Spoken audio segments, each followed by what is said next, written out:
ഉണ്ണിയേട്ടാ ആ നക്ഷത്രക്കൽ മൂക്കുത്തിയിൽ മെല്ലെ അവന്റെ ചുണ്ടു ചേർന്നു ചിണുങ്ങിക്കൊണ്ട് അവനെ തള്ളി മാറ്റി മാളു. ദേ കല്യാണത്തിന് മുമ്പ് എന്നെ തൊട്ടാ കൊല്ലും ഞാൻ. വന്നപ്പോഴേ ഭക്ഷണത്തിന് കൊണ്ടാണ് വന്നേക്കണേ. അവന്റെ കഴുത്തിൽ കൈമുറുക്കി അവൾ കൂർപ്പിച്ച് നോക്കിയതും ഇടുപ്പിൽ കൈ ചുറ്റി കുളത്തിലെ മതിലേക്ക് അടുപ്പിച്ചു. എന്ത് ഭക്ഷണത്തരം പറടി മൂക്കുത്തി. ദേ നിന്റെ മൂക്കിൻ തുമ്പി തിളങ്ങുന്ന ഈ കല്ല് മൂക്കുത്തി കാണുമ്പോൾ ഒന്നും ഒത്തിയില്ലെങ്കിൽ പിന്നെ ഈ ഉണ്ണികൃഷ്ണൻ നിന്റെ ഉണ്ണിയേട്ടനാവോ? കണ്ണിലേക്ക് നോക്കി ചോദിച്ചത് യാന്ത്രികമായി അവൾ ഇല്ലെന്ന് തലയിളക്കി കാണിച്ചു. ഇടുപ്പിലെ കൈകളുടെ മുറുക്കം കൂടുന്നു. അവന്റെ ശ്വാസം വീണ്ടും മൂക്കിൻ തുമ്പിൽ പതിഞ്ഞതും കണ്ണുകൾ അടച്ചവൾ അവനോട് ചേർന്ന് നിന്നു. ഉണ്ണിയേട്ടാ. മൂക്കുത്തിക്കൊപ്പം അവന്റെ പല്ലുകൾ ചെറുതായി ആഴ്ന്നതും വേദന കൊണ്ട് അവനെ പിടിച്ചു തള്ളി. അപ്പോഴേക്കും കാല് തെറ്റി ഉണ്ണിക്കുളത്തിലേക്ക് വീണിരുന്നു.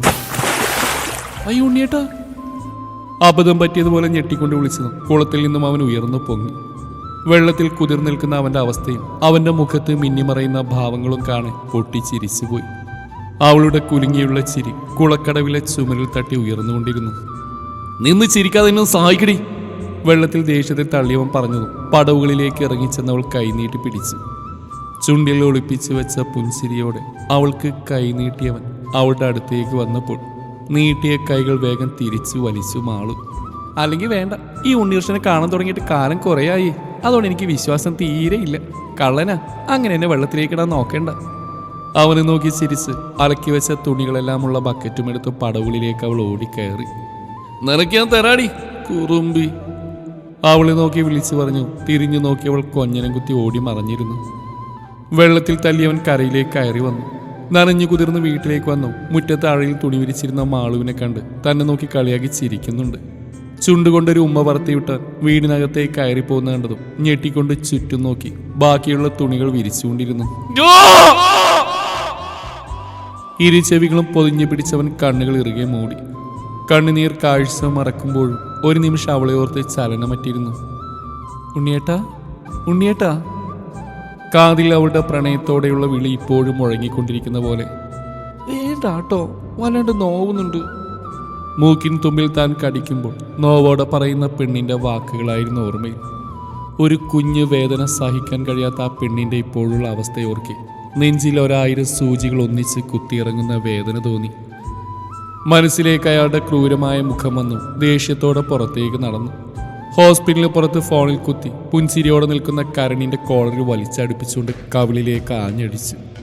പെട്ടെന്ന് കിട്ടിയ അടിയിൽ തെറിച്ചു വീണ കരൺ കവിൾ പൊത്തിപ്പിടിച്ച് മിഴികൾ ഉയർത്തി നോക്കി. മുന്നിൽ ദേഷ്യത്തിൽ നിൽക്കുന്നുണ്ട് ഉണ്ണി. അവന്റെ മുഖത്തെ ദേഷ്യം കാണാൻ ഒരു നിമിഷം ഭയം തോന്നി കരണിന്. എന്നാൽ തന്റെ ശരീരത്തിൽ കൈവച്ചെന്ന ദേഷ്യവും ഉണ്ണിയോടുള്ള വെറുപ്പും ഓർക്കെ അവന്റെ അടുത്തേക്കായി പാഞ്ഞു കരൺ. പരസ്പരം തമ്മിൽ അടിക്കുന്നവരെ കാണാൻ പേടിയോടെ ചുറ്റുമുള്ളവർ പിടിച്ചു മാറ്റി. കൊന്നില്ലടാ, ആ കുഞ്ഞിനെയും കൊന്നില്ല നീ. സ്വന്തം ചോരയെ പോലും കൊല്ലാൻ മടിയില്ലാത്ത നിന്നൊക്കെ പച്ചക്ക് കത്തിക്കണം. എന്തൊരു മഹാപാപിയാടാ നീ. വാക്കുകൾ മുറിഞ്ഞുകൊണ്ട് ഉണ്ണി പറഞ്ഞു. തന്നെ പിടിച്ചു വെച്ച കൈകളെ തട്ടിത്തെറിപ്പിച്ചു കരൺ. എന്റെ കുഞ്ഞിനെയല്ലേ ഞാൻ കൊന്നേ, നിന്റെ അല്ലല്ലോ. അല്ല, ഇനി നിന്റെ എങ്ങാനോ ആണോ? വാഷ്ലൻ ചിരിയോടെ അവനെ നോക്കി. നീ കുറെ കാലം കൊണ്ടുവരുന്നല്ലേ അവളെ. അതിൽ ഇതുപോലൊരു വിത്ത് മുളച്ചിട്ടുണ്ടോന്ന് ആർക്കറിയാം? കരണിന്റെ പുച്ഛത്തോടെയുള്ള സംസാരം കേട്ടതും കലിപ്പോടെ കുതിരി മാറി വീണ്ടും അടിച്ചിരുന്നു. Stop it.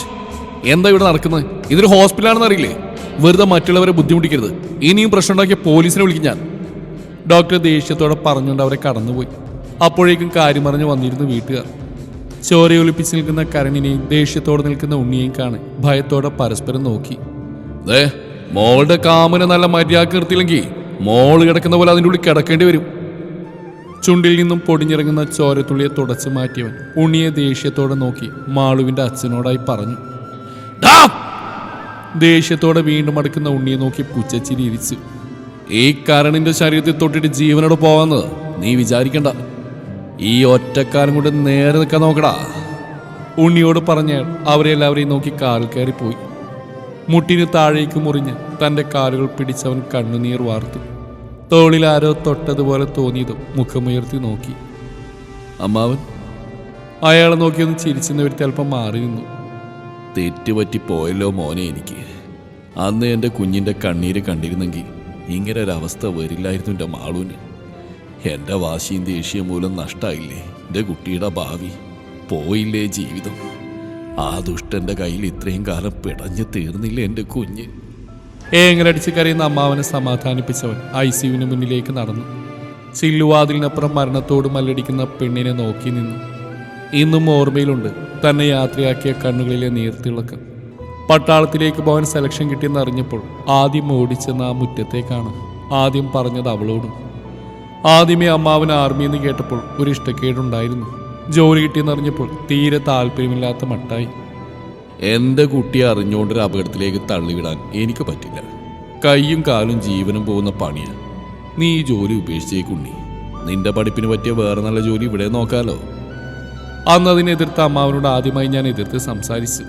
ഒരു പട്ടാളക്കാരൻ്റെ ജീവിതമെന്നും രാജ്യത്തിനും അവിടെയുള്ള ജനങ്ങൾക്കും വേണ്ടിയാണ് അമ്മാവ. ആ രാജ്യത്തിലെ ഒരു ഭാഗമാണ് എൻ്റെ കുടുംബം. അതുകൊണ്ട് തന്നെ ആ രാജ്യത്തിന് വേണ്ടി എൻ്റെ ജീവൻ തന്നെ കൊടുക്കാൻ ഞാൻ തയ്യാറാണ്. ആയുസറ്റ് പോകുവോളം എൻ്റെ പെണ്ണിനെ നോക്കാൻ എനിക്കറിയാം. അമ്മാവൻ്റെ മുഖത്ത് നോക്കി അത്രയും പറഞ്ഞെങ്കിലും ആ മുഖം വീണ്ടും ഇരുണ്ട് തന്നെ ഇരുന്നു.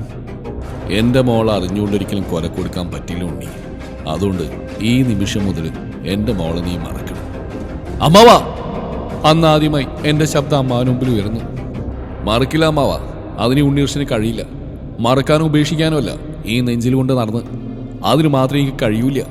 മാളിതറിഞ്ഞ എന്താ ഉണ്ടാവാന്നറിയോ? അവളുടെ അവസ്ഥ എന്താവുമെന്നറിയോ? ദേഷ്യത്തോടെയാണെങ്കിൽ പോലും ഇങ്ങനെയൊന്നും പറയരുത് അമ്മാവ.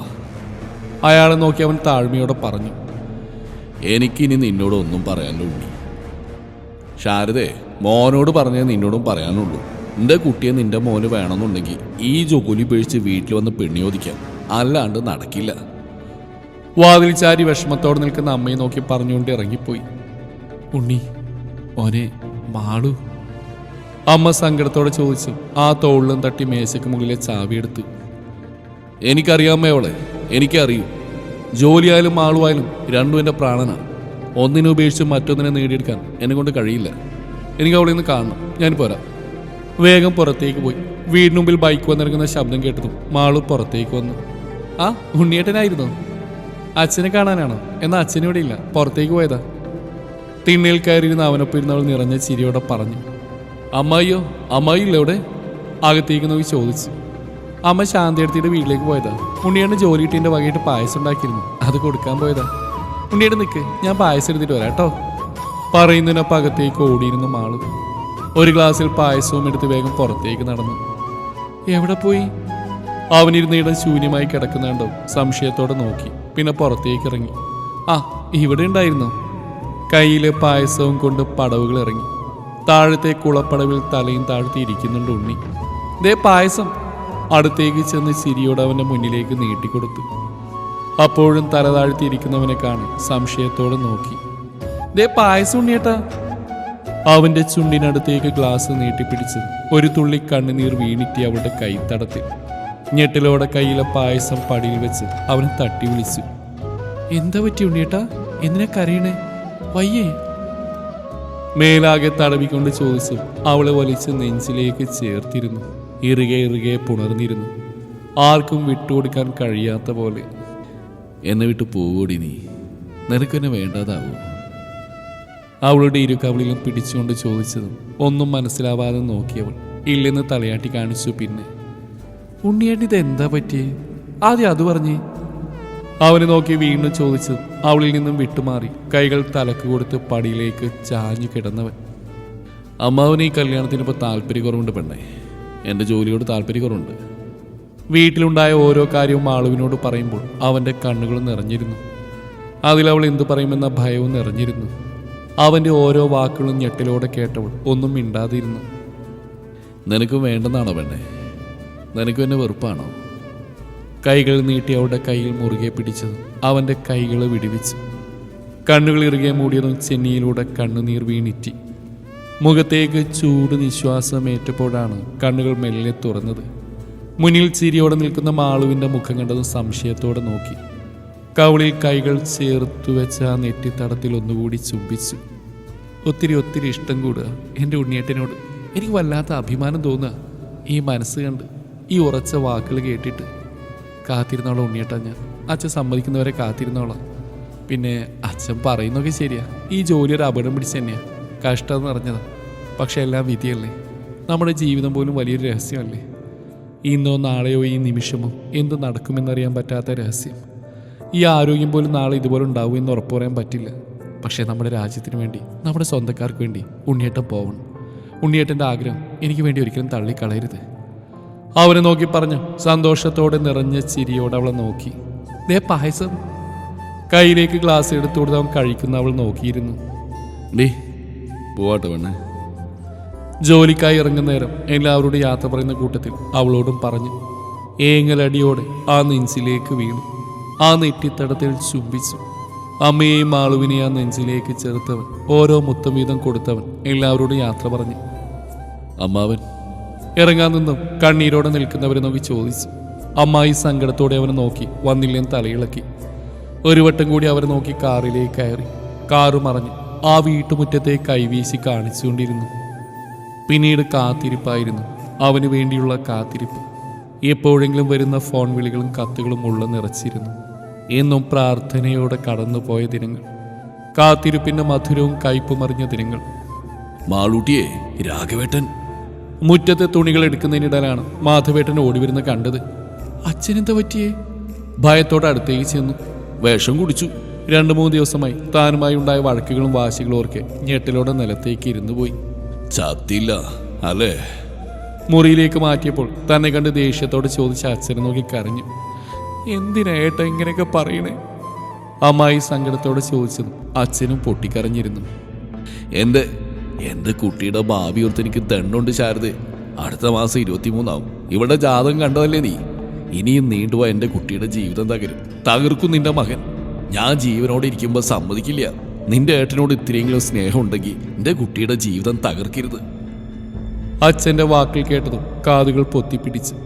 ഹോസ്പിറ്റലിൽ നിന്നും വീട്ടിലെത്തിയെങ്കിലും അച്ഛൻ്റെ മൗനം തന്നെ തളർത്തിക്കൊണ്ടിരുന്നു. എൻ്റെ മോനെ മറക്കണം നീ. നിന്റെ അച്ഛൻ്റെ വാക്ക് നീ കേൾക്കണം. അമ്മായി ദേഷ്യവും സങ്കടവും സഹിക്കവയ്യാതെ വിളിച്ചിരുന്നു. അപ്പോഴേക്കും ശബ്ദം കേട്ട് എല്ലാവരും പുറത്തേക്ക് വന്നു. ഈ മനുഷ്യനെ കുറിച്ച് ഓർക്കുന്നുണ്ടോ ഈ മനുഷ്യനെ കണ്ണീര് കാണുന്നുണ്ടോ? ജന്മം നൽകിയവരുടെ കണ്ണീര് വീഴ്ത്തിയ ഒരിക്കലും ഗതിയിട്ടില്ല മോളെ. ഒരിക്കലും രക്ഷപ്പെടില്ല. മറന്നു കളഞ്ഞേക്ക്. ഉറക്കത്തിൽ കണ്ട സ്വപ്നം പോലെ തള്ളിക്കളഞ്ഞേക്ക്. കരഞ്ഞുകൊണ്ട് പറയുന്ന അപ്പച്ചിയെ നോക്കി ഇല്ലെന്ന് തലയിളക്കി കാണിച്ചു. പറ്റില്ല, എന്നെക്കൊണ്ട് പറ്റില്ല. ഉണ്ണിയേട്ടനെ ചതിക്കാൻ പറ്റില്ല എനിക്ക്. കൈകൾ കൂപ്പി കരഞ്ഞു പറഞ്ഞെങ്കിലും അവളെ നോക്കാതെ മുഖം തിരിച്ചു. നീ ഒഴിഞ്ഞില്ലെങ്കിൽ നിന്റെ അച്ഛൻ ചെയ്ത പോലെ ഞാനും ചെയ്യും. വല വിഷത്തിലോ കയറിലോ ഒടുക്കേണ്ട ജീവിതം. ശാസനയോടെ പറഞ്ഞുകൊണ്ട് അവർ പുറത്തേക്ക് പോയിരുന്നു. ഒരിറ്റ് ദയക്ക് വേണ്ടി എല്ലാവരെയും നോക്കിയെങ്കിലും എല്ലാവരും മുഖം തിരിച്ചു. ഉണ്ണിയേട്ടൻ്റെ വിളിക്കായി കാത്തിരിക്കുമെങ്കിലും ഒരു വിളിയും വരാറില്ലായിരുന്നു. ഒരിക്കലൊരു കത്തുണ്ടെന്ന് പോസ്റ്റ്മാൻ പറഞ്ഞപ്പോൾ സന്തോഷത്തോടെ ഓടി അടുത്ത് ചെന്നു. ആകാംക്ഷയോടെ അത് പൊട്ടിച്ചു നോക്കിയതും ഒരു നിമിഷം ഞെട്ടിയിരുന്നു. ഉണ്ണിയേട്ടൻ്റെ കഴുത്തിൽ ചുറ്റിപ്പിടിച്ചിരിക്കുന്ന പെണ്ണിനെ കാണാൻ എന്തോ നെഞ്ച് വിങ്ങുന്ന പോലെ. കൂട്ടത്തിലൊരു കത്തും. മാളൂന് ഞാൻ ഉണ്ണീർഷനാണ് എന്നും പ്രണയത്തോടെ കുറിച്ചിരുന്ന എൻ്റെ ഈ വരികളിൽ ഇന്ന് വിരഹത്തിൻ്റെ കയ്പുനീരാ. നീ പണ്ട് പറഞ്ഞ പോലെ പ്രണയം ഒരു അത്ഭുതമാണ് പെണ്ണെ. ആരോടെന്നോ എപ്പോഴെന്നോ എങ്ങനെയെന്നോ ആ വികാരം നമ്മളിൽ പിടിമുറുക്കുമെന്നറിയില്ല. എത്ര പിടിച്ചു നിർത്താൻ ശ്രമിച്ചാലും അത് കെട്ടുപൊട്ടിയ പട്ടം പോലെ പാറി നടക്കും. അങ്ങനെ എൻ്റെ ഉള്ളിൽ ഒരാൾ സ്ഥാനം പിടിച്ചു. എൻ്റെ സ്റ്റെല്ല.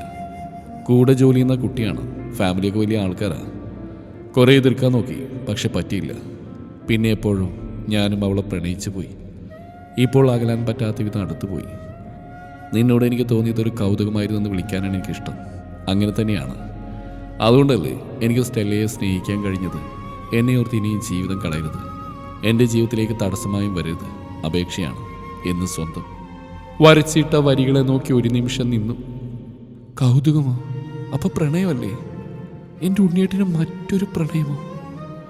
എന്നെ പറക്കാൻ കഴിഞ്ഞ ഉണ്ണിയേട്ട? ആർത്ത് കരഞ്ഞവൾ നിലത്തേക്കിരുന്നു. നെറ്റിത്തടങ്ങൾ സ്വയം ഭിത്തിയിൽ ഇടിച്ചു. കൈകൾ ഭ്രാന്തമായി നിലത്തടിച്ചുകൊണ്ടിരുന്നു. കയ്യിലെ കുപ്പിവളകൾ ചിതറിത്തെറിച്ച് ചോര വാർന്നുകൊണ്ടിരുന്നു. കഴിയില്ലെനിക്ക്, ഒരിക്കലും കഴിയില്ല. എനിക്ക് കൗതുകമല്ലായിരുന്നു, പ്രണയമായിരുന്നു. എൻ്റെ പ്രാണനായിരുന്നു. കയ്യിലെ കത്തവൾ വലിച്ച് കീറിയെറിഞ്ഞു. മുറിയിലാകെ പരന്നു കിടക്കുന്ന കത്തിനിടയിലേക്ക് കണ്ണീരോടെ അവൾ വീണ് കിടന്നു. ഓരോ ദിവസവും യുഗങ്ങൾ എന്ന പോലെ കൊഴിഞ്ഞുകൊണ്ടിരുന്നു. പ്രണയത്തിന് എത്രത്തോളം ഒരു മനുഷ്യ മനസ്സിനെ തളർത്താൻ കഴിയുമെന്ന് മനസ്സിലാക്കിയ ദിനങ്ങൾ. ഓരോ നിമിഷവും മനസ്സ് നീറി എരിഞ്ഞുകൊണ്ടിരുന്നു. കണ്ണുനീർ പോലും പറ്റിയ അവസ്ഥ. പിന്നീടൊരു ഫോൺ വിളിയോ കത്തുകളോ തന്നെ തേടി എത്തിയില്ല. അമ്മായിയും വീട്ടിലേക്കുള്ള വരവ് നിർത്തി. വീട്ടുകാരുടെ മൗനവും കണ്ണുനീരും വല്ലാത്ത ഒറ്റപ്പെട്ട അവസ്ഥ. ഏയ് വേണ്ട സുകുമാര, നീ ഒന്നും പറയണ്ട. മക്കളുടെ കല്യാണം കാണുന്നൊക്കെ ഓരോ അച്ഛനമ്മമാരുടെ ഭാഗ്യല്ലേ. എനിക്കോ വസുന്ധരക്കോ ആ ഭാഗ്യമില്ല. ഇങ്ങനെ തീ തിന്ന് മരിക്കാനാവും ഞങ്ങളുടെ വിധി. ഉമ്മറക്കോലായിൽ മകളുടെ കല്യാണം വിളിക്കാൻ വന്ന സുകുമാരേട്ടനോട് അച്ഛൻ സങ്കടത്തോടെ തൻ്റെ കാര്യം പറയുന്നത് കേട്ടത് എന്തോ നെഞ്ച് വിങ്ങി. വേഗം അകത്തേക്ക് പോയി. അച്ഛാ, എനിക്ക് കല്യാണത്തിന് സമ്മതം. ആര് വേണമെങ്കിലും കൊണ്ടുവന്നോളൂ. ആരെയായാലും എനിക്ക് എതിർപ്പൊന്നുമില്ല. രാത്രി ഭക്ഷണം കഴിച്ചുകൊണ്ടിരിക്കുന്ന അച്ഛൻ്റെ അടുത്ത് ചെന്ന് പറഞ്ഞു. കരഞ്ഞു പോകുമെന്ന് തോന്നിയതും വേഗം മുറിയിലേക്ക് ഓടിക്കയറി. കരച്ചിലോടെ സ്വയം തലക്കടിച്ചു. തൻ്റെ വിധിയോർത്ത് തന്നോട് തന്നെ ദേഷ്യം തോന്നി. പിന്നീട് ആലോചനകൾ നോക്കാനുള്ള ബഹളമായിരുന്നു. അച്ഛനും അമ്മയ്ക്കുമെല്ലാം നിറഞ്ഞ സന്തോഷം. താൻ മാത്രം ഓരോ നിമിഷവും ഉരുകി പല ഓർമ്മകളും തന്നെ മാനസികമായി തളർത്തിക്കൊണ്ടിരുന്നു. മനസ്സിന് അല്പമെങ്കിലും ആശ്വാസം തോന്നാൻ ഇടയ്ക്ക് തൊടിയിലെ മാവിൻ തോപ്പിലോ കുളക്കടവിലോ പോയിരിക്കും. പണ്ടുണ്ണിയേട്ടൻ്റെ കുറുമ്പും പ്രണയവും തന്നോളം തന്നെ അറിഞ്ഞ് അവിടം വീണ്ടും തളർത്തുകൊണ്ടിരിക്കുന്നു. ആ ഇടയ്ക്കാണ് ബ്രോക്കർ വഴി കരണിൻ്റെ ആലോചന വന്നു. ആദ്യ കാഴ്ചയിലെ തന്നെ അച്ഛനും അമ്മക്കും അയാൾ ഇഷ്ടപ്പെട്ടു. പിന്നെ അയാളുടെ സംസാരവും പെരുമാറ്റവും എല്ലാം. ജാതകം കാരണം 1 മാസത്തിനുള്ളിൽ കല്യാണം നടത്തണമെന്നുകൊണ്ട് പെട്ടെന്ന് കല്യാണം നടത്താൻ തീരുമാനിച്ചു. ആളും ബഹളവും നിറഞ്ഞിരുന്ന കല്യാണ വീട്. അമ്മയുടെയും മറ്റുള്ളവരുടെയും നിർബന്ധം കൊണ്ട് കയ്യിലൽപ്പം മൈലാഞ്ചി ഇട്ടു. ഓളെ രാത്രി കിടക്കുന്നതിന് മുമ്പ് ഫോൺ ബെല്ലടിച്ചവൻ ചെവിയോട് ചേർത്ത് വെച്ച്. അമ്മായി ആയിരുന്നു. കല്യാണത്തിന് വിളിച്ചെങ്കിലും വന്നില്ല. മകൻ ചതിച്ച പെണ്ണിനെ ഓർത്ത് സങ്കടപ്പെടുന്നുണ്ടാവും. കുട്ടിക്കാലം മുതൽ എന്നെ അത്രയ്ക്ക് ജീവനായിരുന്നു. ഉണ്ണിയേട്ടനേക്കാൾ കൂടുതൽ എന്നെ നോക്കിയിട്ടുണ്ട്, സ്നേഹിച്ചിട്ടുണ്ട്, ഓമനിച്ചിട്ടുണ്ട്. വെറുതെ ഒന്ന് മൂളിക്കൊടുത്തു. നന്നായി വരും എൻ്റെ കുട്ടി. അവനെ ഓർത്ത് ഇനി കണ്ണീര് കളയരുത്. നിന്നെ സ്നേഹിക്കുന്നു, നീ സ്നേഹിക്കുന്ന ആൾ ഇനി മുതൽ കരണാവണം. വേഗം ഫോൺ വെച്ച് പോയിരുന്നു. മണ്ഡപത്തിലേക്ക് പോയപ്പോഴും താലി കെട്ടാൻ മണ്ഡപത്തിൽ നിന്നപ്പോഴുമെല്ലാം ആ മനുഷ്യനെ ഞാൻ തിരഞ്ഞിരുന്നു. മൂക്കുത്തി എന്ന് കുറുമ്പോടെ വിളിക്കുന്ന ആ ശബ്ദം കേൾക്കാൻ ഏറെ കൊതിച്ചിരുന്നു. താലി അണിച്ചപ്പോഴും നെറ്റിയിൽ കുങ്കുമം വീണപ്പോഴുമെല്ലാം ഒരുതരം നിർവികാരത. മനസ്സ് മരവിച്ച ശരീരം മാത്രമുള്ളൊരു പെണ്ണ്. എൻ്റെ കുഞ്ഞിനെന്താ പറ്റിയേ? കൊന്നോ? എൻ്റെ ഈ കുഞ്ഞിനെയും കൊന്നോ? വയറിൽ വെപ്രാളത്തോടെ തപ്പിത്തടഞ്ഞു. മാളവിക, താൻ പറയുന്നത് മനസ്സിലാക്കുക. എത്രത്തോളം പിടിച്ചു വെക്കാൻ നോക്കിയിട്ട് നിൽക്കാത്ത മാളുവിനെ കരച്ചിലോടെ നോക്കിയ എല്ലാവരും. ബഹളം കേട്ടിട്ടും താൻ പുറത്തുതന്നെ നിന്നു. അവളെ ആ അവസ്ഥയിൽ കണ്ടാൽ താനും കരഞ്ഞു പോകുമെന്ന ഭയം. തൻ്റെ ഈ അവസ്ഥ അവൾ അറിയരുതെന്ന വാശി. എല്ലാവരെയും തള്ളി മാറ്റി അവൾ പുറത്തേക്ക് ഇറങ്ങിയോടി. എല്ലാം കേട്ട് പുറത്തു നിന്നിരുന്ന ഉണ്ണിയുമായി കൂട്ടിയിടിച്ചവൾ അവനോടൊപ്പം താഴേക്ക് വീണിരുന്നു. അപ്പോഴേക്കും അവളുടെ പുറകെ വന്ന വീട്ടുകാരും ആ കാഴ്ച കണ്ട് ഞെട്ടി. മുഖമുയർത്തിയ മാളു കാണുന്നത് എഴുന്നേൽക്കാൻ ശ്രമിക്കുന്ന ഉണ്ണിയെയാണ്. സംശയത്തോടെ അവനെ നോക്കി അവളുടെ മിഴികൾ ഒരു പിടച്ചിലോടെ അവൻ്റെ കൃത്രിമ കാലുകളിലേക്ക് പതിച്ചു. ഒരു നിമിഷം ഞെട്ടലോടെ അവൻ്റെ മുഖത്തേക്ക് മാത്രം നോക്കി. എല്ലാവരും വന്ന് രണ്ടുപേരെ എഴുന്നേൽപ്പിച്ചപ്പോഴും അവളോട് പലതും ചോദിച്ചപ്പോഴും ഒന്നും ഉത്തരം നൽകിയില്ല. കുഴഞ്ഞു വീണിരുന്നു. എന്നാൽ അവളുടെ അവസ്ഥയോർത്ത് അവളുടെ രൂപം കണ്ട ഞെട്ടലിലായിരുന്നു ഉണ്ണി. മാളവിക കണ്ണു തുറന്നു കേട്ടോ, നേഴ്സ് വന്ന് പറഞ്ഞപ്പോൾ വെപ്രാളത്തോടെ എഴുന്നേറ്റു. മാളുവിൻ്റെ അവസ്ഥ കണ്ടതും അമ്മയും അമ്മായും ആർത്ത് കരയുന്നുണ്ട്. അപ്പോഴും താൻ മാത്രം അകത്തേക്ക് കയറിയില്ല. ഒരുതരം ഒളിച്ചുകളിയായിരുന്നു. അന്ന് മുഴുവൻ അത് തന്നെ ചെയ്തു. എനിക്ക് ഉണ്ണിയേട്ടനെ ഒന്ന് കാണണമേ, ഒത്ത് വിളിക്കാവോ? അമ്മായി വന്ന് പറഞ്ഞപ്പോൾ വെപ്രാളത്തോളം അകത്തേക്ക് നടന്നു. കട്ടിലിൽ ചാരി ജനലിലൂടെ പുറത്തേക്ക് നോക്കിയിരിക്കുന്നുണ്ട് മാളു. അമ്മായി വന്ന് പറഞ്ഞപ്പോൾ വെപ്രാളത്തോടെ അകത്തേക്ക് നടന്നു. കട്ടിലിൽ ചാരി ജനലിലൂടെ പുറത്തേക്ക് നോക്കിയിരിക്കുന്നുണ്ട് മാളു. കാലടി ശബ്ദം കേട്ടതും അവനെ ഒന്ന് തിരിഞ്ഞു നോക്കി. കണ്ണുകൾ ആ ശരീരത്തെ മുഴുവൻ ഒഴിഞ്ഞു നോക്കി. നടന്നു വരുമ്പോൾ ഒരു ചെറിയ ഞൊണ്ടലുണ്ട്. രണ്ടുപേരുടെയും കണ്ണുകളിലൊരു പിടച്ചിൽ. അവളെ നോക്കി ചിരിച്ചവൻ അടുത്തുള്ള ചെയർ വലിച്ചിട്ടിരുന്നു. പരസ്പരം ഒന്നും മിണ്ടിയില്ല. മിഴികളും പല വശത്തേക്കാക്കി രണ്ടുപേരും. എനിക്ക് കരണിനെതിരെ ഒരു കേസ് കൊടുക്കണം ഉണ്ണിയേട്ടാ. സംശയത്തിൻ്റെ പേരിൽ ദേഹോപദ്രവം, റേപ്പ്, പിന്നെ ഞാൻ അറിയാതെ എൻ്റെ കുഞ്ഞിനെ കൊന്നു. ഉണ്ണിയേട്ട എന്നെ സഹായിക്കണം. കണ്ണു നിറച്ചവൾ അവൻ്റെ മുഖത്തേക്ക് നോക്കിയത്. അവനൊരു നിമിഷം ആ മുഖത്തേക്ക് നോക്കി. കവിൾ തടങ്ങളിലും കൈകളിലുമൊക്കെ അടിയുടെ പാടുകൾ, നീര് വെച്ചിട്ടുണ്ട്. ചുണ്ടിലും മൂക്കിൻ തുമ്പിലും ചോര കള്ളിച്ച് നിൽക്കുന്നുണ്ട്. വെപ്രാളത്തോടെ എഴുന്നേറ്റ്. നിന്റെ മൂക്കിൻ തുമ്പിൽ എന്താ ചോര കല്ലിച്ച് നിൽക്കുന്നത്? ഭയത്തോടെ അവളുടെ മുഖത്തേക്ക് നോക്കി. കാമുകനോടുള്ള ദേഷ്യം, കാമുകൻ്റെ മൂക്കത്തി ഭ്രമത്തോടുള്ള പുച്ഛം, പിന്നെ വേറൊരുത്തിയുടെ വിയർപ്പ് തുള്ളികളോടുള്ള പ്രണയം. ഒഴിഞ്ഞു കൊടുക്കണം. അതിനുവേണ്ടി മാത്രം എന്നെ ശാരീരികമായിട്ട് ഉപദ്രവിക്കും. ഇടയ്ക്ക് അയാളുടെ കാമത്തിന് വേണ്ടി ബലമായി എന്നെ ക്രൂരമായി എല്ലാം എന്നോട് തീർക്കും. ഇതെന്നെ ഉണ്ണിയേട്ടൻ്റെ പേരും പറഞ്ഞ് ബലമായിട്ട് എന്നെ മൂക്കുത്തി കടിച്ചു വലിച്ചതാ. പടുത്തു ഉണ്ണിയേട്ടൻ, ഇനിയും പറ്റില്ല, എനിക്ക് പേടിയ, എന്നെ സഹായിക്കണം.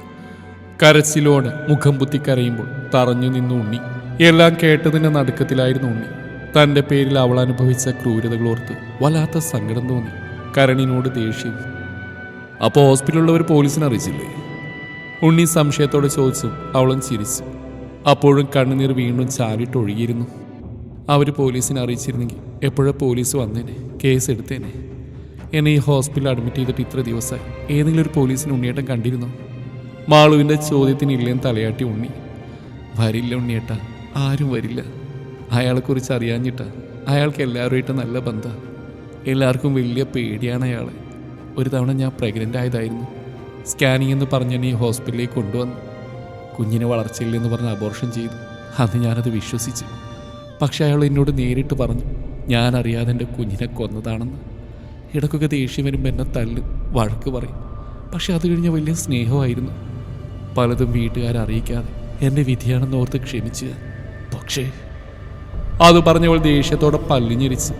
ഒരിക്കലും അയാളുടെ ഫോണ് തുറന്നു നോക്കിയാൽ ഞാൻ ഞെട്ടിപ്പോയി. അയാൾ ഏതൊരു പെണ്ണുമായിട്ടുള്ള വീഡിയോ. ഞാൻ തകർന്നു പോയി. ഞാനിതിനെക്കുറിച്ച് ചോദിച്ചപ്പോൾ എന്നോട് പറഞ്ഞു ഈ ഹോസ്പിറ്റലിൻ്റെ മാനേജറിൻ്റെ മോളായിട്ട് അയാൾ റിലേഷനാണെന്ന്. ആ പെണ്ണിനെ വിവാഹം കഴിക്കാൻ ഞാൻ ഒഴിഞ്ഞു തരണമെന്ന്. ഞാൻ എതിർത്തപ്പോൾ അയാൾ എന്നെ ഒരുപാട് ഉപദ്രവിച്ചു.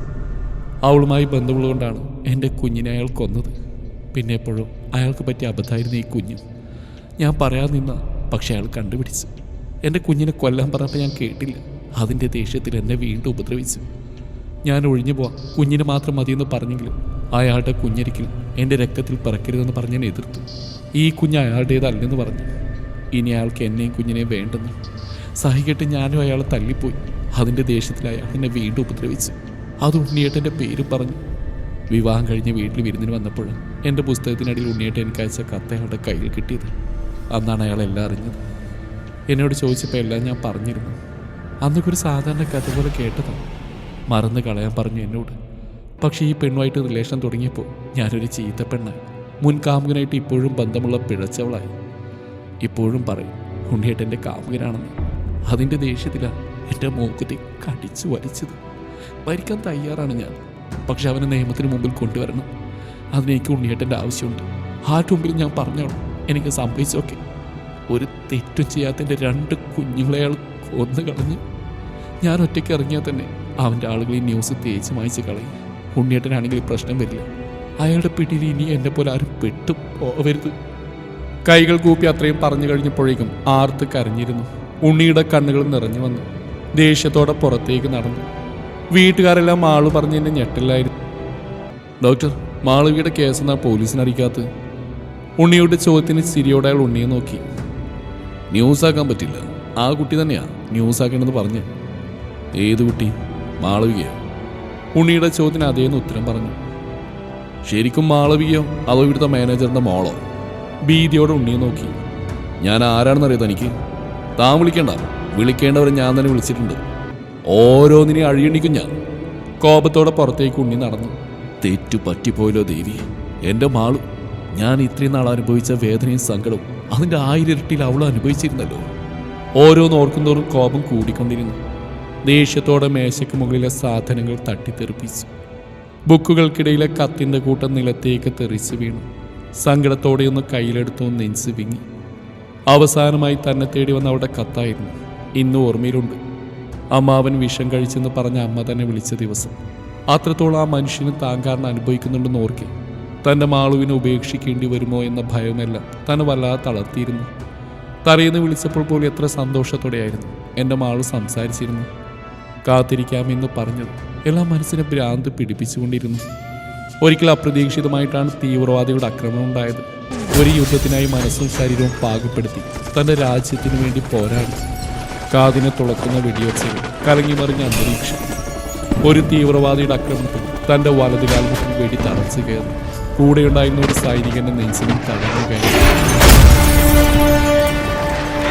കുറെ നേരം രക്തം വാർന്ന് കിടക്കേണ്ടി വന്നു. മരണത്തെ മുഖാമുഖം കണ്ട ദിവസങ്ങൾ. അമ്മയുടെയും ആളുവിൻ്റെയൊക്കെ പ്രാർത്ഥനയുടെ ഫലം താൻ ജീവനോടെ തിരിച്ചു വന്നു. പക്ഷേ തൻ്റെ കാൽമുട്ടിന് താഴേക്ക് മുറിച്ച് കളയേണ്ടി വന്നു. അമ്മാവൻ്റെ ഇപ്പോഴത്തെ പെരുമാറ്റവും മാളുവിൻ്റെ അവസ്ഥയും ഭാവിയും എല്ലാം ഓർത്തപ്പോൾ ഒരു കള്ളക്കഥ പറയാനാണ് തോന്നിയത്. അതായിരുന്നു സ്റ്റെല്ലയുമായിട്ടുള്ള തൻ്റെ പ്രണയം.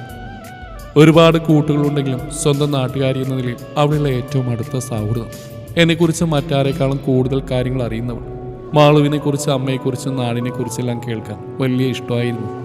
തൻ്റെ കല്യാണത്തിന് വരണമെന്ന് എപ്പോഴും പറയും. തൻ്റെ അവസ്ഥ അറിഞ്ഞപ്പോൾ തന്നേക്കാൾ കൂടുതൽ കരഞ്ഞു. കുറച്ചൊക്കെ ഭേദമായി തുടങ്ങിയപ്പോൾ താൻ തന്നെയാണ് ആ കത്ത് എഴുതി അയച്ചത്. മാളുവിൻ്റെ വാശിയും ദേഷ്യവും അമ്മ വഴി അറിഞ്ഞിരുന്നു. അമ്മയോട് പോലും അപകടത്തിൻ്റെ കാര്യം പറഞ്ഞിരുന്നില്ല. താൻ നാട്ടിലേക്ക് വരുവാണെന്ന് വിളിച്ചു പറഞ്ഞ അന്ന് അമ്മയോട് തൻ്റെ അവസ്ഥ അറിയിച്ചു. മാളുവിനെ ഈ ബന്ധത്തിൽ നിന്നും പിന്തിരിപ്പിക്കണമെന്ന് വാശി പിടിച്ചു. അമ്മാവൻ്റെ വാശിയും മാളുവിൻ്റെ ഭാവിയും ഓർത്ത് മനസ്സില്ലാ മനസ്സോടെയാണെങ്കിലും വിട്ടുകൊടുത്താണ് കരണിന്. അവളുടെ കല്യാണത്തിന് 2 ദിവസം മുമ്പ് ആരുമറിയാതെ നാട്ടിലെത്തിയിരുന്നു. തൻ്റെ അവസ്ഥ കണ്ടത് അമ്മ ബഹളം വെച്ചു. ആരും അറിയരുതെന്ന് കരഞ്ഞു പറഞ്ഞപ്പോൾ അമ്മ കരച്ചിലൊതുക്കി പിടിച്ചതും ഓർക്കുന്നു. കല്യാണത്തിൻ്റെ തലേ രാത്രി അമ്മ മാളുവിനെ വിളിച്ച് തന്നെ തനിക്ക് വേണ്ടിയായിരുന്നു ഇനിയും ആ കാത്തിരിപ്പ് അവസാനിപ്പിക്കാൻ. പിന്നെ തനിക്ക് അവസാനമായി അവളുടെ ശബ്ദം കേൾക്കാൻ. പക്ഷേ ഒരു മൂളിലൊതുക്കിയ ചങ്കിലെ പിടച്ച് ആർക്കും മനസ്സിലായില്ലെങ്കിലും തനിക്ക് മനസ്സിലാവുമായിരുന്നു. പിറ്റേന്ന് അവിടെ കല്യാണമാണെന്ന് ഓർക്കെ ചങ്ക് പറഞ്ഞുപോയി. നേരം പുലരരുതേ എന്ന മനസ്സുകൊണ്ട് കൊതിച്ചുകൊണ്ടിരുന്നു. അന്ന് രാത്രി മുഴുവൻ ആ പെണ്ണുമൊത്തുള്ള ഓർമ്മകളെ താലോലിച്ച് ഉറക്കം കളഞ്ഞ് കിടന്നു. 10 മണിയാവും തോറും നെഞ്ചിൽ സങ്കടം വന്ന് മൂടിക്കൊണ്ടിരുന്നു. കാല് നഷ്ടപ്പെട്ടവൻ്റെ പ്രാണൻ പറിച്ചുകൊണ്ട് പോകുന്ന നിമിഷത്തെ ഓർത്ത് ആർത്ത് കരഞ്ഞു. മോനെ! അമ്മ കരഞ്ഞുകൊണ്ട് ഓടി വന്നു. എൻ്റെ മാളു, എനിക്ക് ആരും ഇല്ലാണ്ടായി അമ്മേ. അവളെനിക്ക് എന്നേക്കുമായി നഷ്ടമായി. ദേഷ്യത്തിൽ ഭിത്തിയിൽ തൂങ്ങിയാടുന്ന ക്ലോക്ക് കയ്യിൽ തടഞ്ഞ ഗ്ലാസ് കൊണ്ട് എറിഞ്ഞു. എഴുന്നേൽക്കാനാവുന്നത്ര ശ്രമിച്ചുകൊണ്ടിരുന്നു. ഒരുപാട് കൊതിച്ചു. പറ്റിയില്ല. ഇനി ഒരിക്കലും പറ്റുകയുമില്ല. അമ്മ തല്ലാൻ വരുമ്പോൾ ഇറങ്ങിയോടുന്ന, കൂട്ടുകാരുടെ കൂടെ കവലയിലും ഗ്രൗണ്ടിലും കളിച്ചിരിയോടെ നടക്കുന്ന തൻ്റെ മാളുവിനോട് കുറുമ്പ് കാണിക്കുന്ന ആ പഴയ ഉണ്ണിയാവാൻ ഒരിക്കലും സാധിക്കില്ല. ഒരു കവിത കൂടി ഞാൻ എഴുതി വയ്ക്കാം. എൻ്റെ കനവിൽ നീ എത്തുമ്പോൾ ഓമനിക്കാൻ, ഒരു മധുരമായെന്നും ഓർമ്മ വയ്ക്കാൻ, ചാരുഹൃദയാഭിലാഷമായി കരുതി വയ്ക്കാൻ. കനലായി നീ നിന്നെരിഞ്ഞൊരാ നാളിലെ നറകൾ 4 അറകൾ നിനക്കായി തുറന്നു. നറുപാൽ കുടം ചുമന്നെത്രയോ മേഘങ്ങൾ മരം മാറുവോളം നിറമാരി പെയ്തു. അവളെ ഓർത്ത് കരയാത്ത ഒരു ദിനവും തന്നെ കടന്നു പോയിട്ടില്ല. അതിന് കഴിയുമില്ല. തൻ്റെ ഉറക്കം നഷ്ടപ്പെടുന്ന ദിവസങ്ങളിൽ തനിക്കായി എഴുതിയ വരികളായി തോന്നും ഈ കവിത. പ്രണയവും വിരഹവും എല്ലാം ഇടകലർന്നൊരു കവിത.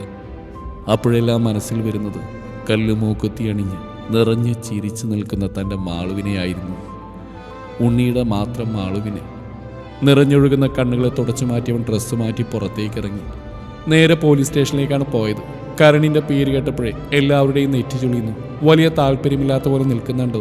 തൻ്റെ ഐഡൻറ്റിറ്റി കാർഡ് എടുത്തു കാണിച്ചു. ഭയത്തോടെ തന്നെ നോക്കി സല്യൂട്ട് ചെയ്തു. തൻ്റെ കൂടെ തന്നെ ഹോസ്പിറ്റലിലേക്ക് വന്നു. എന്നെ ഒരുപാട് ഉപദ്രവിച്ചിട്ടുണ്ട്.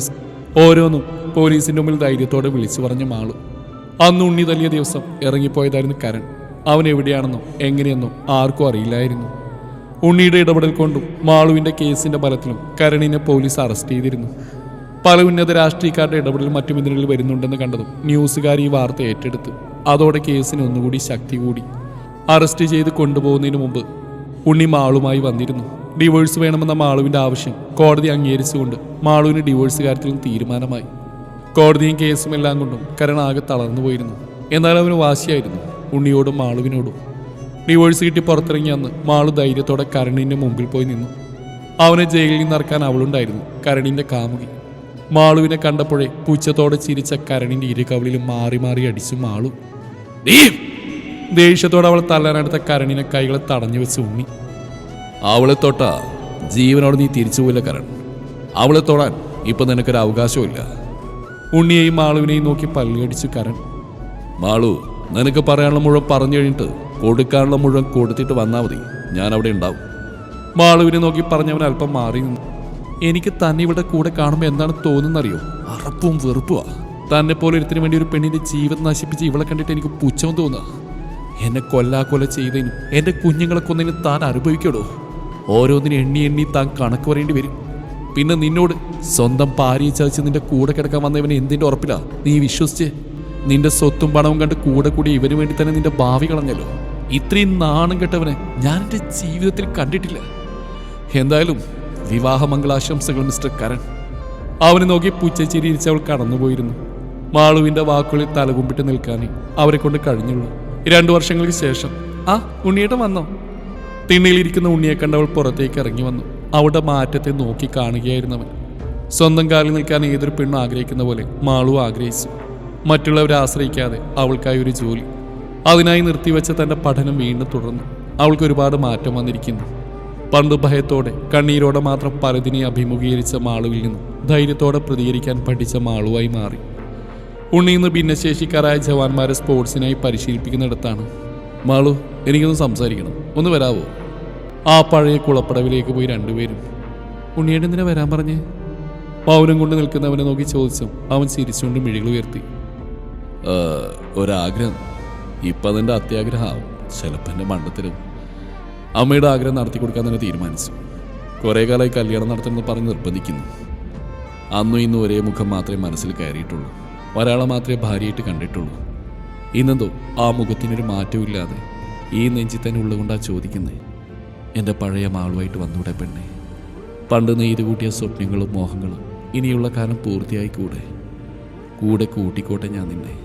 ഇനിയുള്ള കാലം ഒന്നിച്ച് ഒരു വഴിയെ യാത്ര ചെയ്യാം. കാലില്ലാത്തവൻ്റെ അതിമോഹമാണെങ്കിൽ ക്ഷമിക്കണം. എവിടെയൊക്കെ മിഴികളയച്ച് പറയുന്നവനെ കണ്ണു നിറച്ച് നോക്കി. ഉണ്ണിയേട്ടൻ ഞാനൊരിക്കലും... അവളെ പൂർത്തിയാക്കാൻ അനുവദിക്കാതെ ഉണ്ണി വാപ്പുത്തിയിരുന്നു. വേണ്ട, പറയണ്ട. കുറവുകൾ എല്ലാവർക്കും ഉണ്ട് പെണ്ണെ, കുറവുകളില്ലാത്ത മനുഷ്യരില്ല. നീ ഒരിക്കൽ വിവാഹം കഴിച്ചതോ അമ്മയായതൊന്നും എന്നെ ബാധിക്കുന്ന പ്രശ്നമേ അല്ല. അത് കഴിഞ്ഞു പോയതല്ലേ. എനിക്കിനിയുള്ള ജീവിതത്തിലേക്കാണ് നിന്നെ വേണ്ടത്. കൂടെ കൂട്ടിക്കോട്ടെ. കണ്ണു നിറച്ചവൻ ചോദിക്കുമ്പോൾ ഏങ്ങലോട് അവനെ നെഞ്ചിലേക്ക് വീണ് ഇറുകെ പുണർന്നു. അവളുടെ കയ്യിലേക്ക് ഒരു കുഞ്ഞു പെട്ടി കൊടുത്തു. തുറന്നു നോക്കാൻ പറഞ്ഞവൻ ചിരിയോടെ നിന്നു. നക്ഷത്രക്കല്ല് മൂക്കുത്തി കാണി ചിരിയോടെ അവൾ നോക്കി. എൻ്റെ മാളുവിന് പൂർണ്ണത വരണമെങ്കിൽ ഈ മൂക്കിൻ തുമ്പിൽ ഒരു മൂക്കുത്തി തിളക്കം വേണം. അവളുടെ മൂക്കിൻ തുമ്പിലെ മൂക്കുരസി പറഞ്ഞു ചിരിയോടെ അവനെ നോക്കി. അവൻ്റെ കൈകൊണ്ട് അവളുടെ സീമന്തരേഖ ചുവന്ന് നിന്നു. നഷ്ടപ്പെട്ട സ്വപ്നങ്ങളും മോഹങ്ങളും ഓരോന്നായി പൂർത്തിയാക്കിക്കൊണ്ടിരുന്നു. കാലങ്ങൾക്ക് ശേഷം ഉണ്ണിയുടെയും മാളുവിൻ്റെയും ജീവിതം മൂക്കുത്തിക്കല്ല് പോലെ തിളങ്ങി നിന്നപ്പോൾ ഭാര്യ ഉപേക്ഷിച്ചു പോയ കരൺ തൻ്റെ ഒരു വയസ്സുള്ള കുഞ്ഞിനെയും കൊണ്ട് നീറി ജീവിച്ചു. താൻ ചെയ്ത ഓരോ പാപത്തിൻ്റെയും ഫലമെന്ന പോലെ